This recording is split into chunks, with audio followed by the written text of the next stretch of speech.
ಕೋಲಾರ ಜಿಲ್ಲೆಯ ಶ್ರೀನಿವಾಸಪುರ ಪಟ್ಟಣದ ಹೊರವಲಯದ ಶ್ರೀ ಲಕ್ಷ್ಮೀ ವೆಂಕಟೇಶ್ವರ ಕಲ್ಯಾಣ ಮಂಟಪದಲ್ಲಿ ಕಾರ್ಮಿಕ ಇಲಾಖೆ ಹಾಗೂ ಕರ್ನಾಟಕ ಕಟ್ಟಡ ಮತ್ತು ಇತರೆ ನಿರ್ಮಾಣ ಕಾರ್ಮಿಕರ ಕಲ್ಯಾಣ ಮಂಡಳಿಯ ವತಿಯಿಂದ ತಾಲೂಕು ಕಟ್ಟಡ ಕಾರ್ಮಿಕರ ಅರ್ಹ ಫಲಾನುಭವಿಗಳಿಗೆ ಮೇಸನ್ ಕಿಟ್ ವಿತರಣಾ ಕಾರ್ಯಕ್ರಮವನ್ನು ಶ್ರೀನಿವಾಸಪುರ ಶಾಸಕರಾದ ಜಿ. ಕೆ. ವೆಂಕಟಶಿವಾರೆಡ್ಡಿ ಹಾಗೂ ಕಾರ್ಮಿಕ ಇಲಾಖೆಯ ಅಧಿಕಾರಿಗಳ ಸಹಯೋಗದೊಂದಿಗೆ ಕಿಟ್ಗಳನ್ನು ವಿತರಣೆ ಮಾಡಲಾಯಿತು.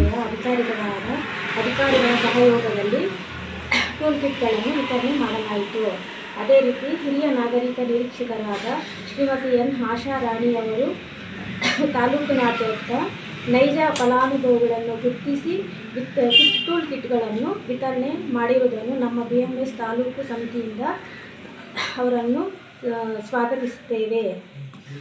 ಹಾಗೂ ಕಾರ್ಮಿಕ ಇಲಾಖೆ ಅಧಿಕಾರಿಗಳಾದ ಆಶಾರಾಣಿ ಮೇಡಮ್ ಅವರು ಮತ್ತು ಸಹಾಯಕ ಕಾರ್ಮಿಕ ನಿರೀಕ್ಷಕರಾದ ಶ್ರೀಮತಿ ನೇತ್ರಾವತಿ ಮತ್ತು ಭಾನುಮತಿ ಅವರಿಗೂ ನಮ್ಮ ಸಂಘದಿಂದ ಧನ್ಯವಾದಗಳನ್ನು ತಿಳಿಸುತ್ತೇವೆ. ಹಾಗೂ ಅದೇ ರೀತಿ ಈ ಸಂದರ್ಭದಲ್ಲಿ ತಾಲೂಕು ಅಧ್ಯಕ್ಷರಾದಂತಹ ಕೊಟ್ರುಗೊಳಿವಿ ಶಂಕರ್ ರೆಡ್ಡಿ ಅವರು, TV ರಾಮರೆಡ್ಡಿ, ಕೊಳತೂರು ಪಾಪಣ್ಣ, ವೆಂಕಟರಮಣ ನಾಯಕ್, ಮುತ್ತಮ್ಮ, ತಿಮ್ಮಸಂದ್ರ ವೆಂಕಟರಾಮರೆಡ್ಡಿ ಮುಂತಾದವರು ಉಪಸ್ಥಿತರಿದ್ದರು.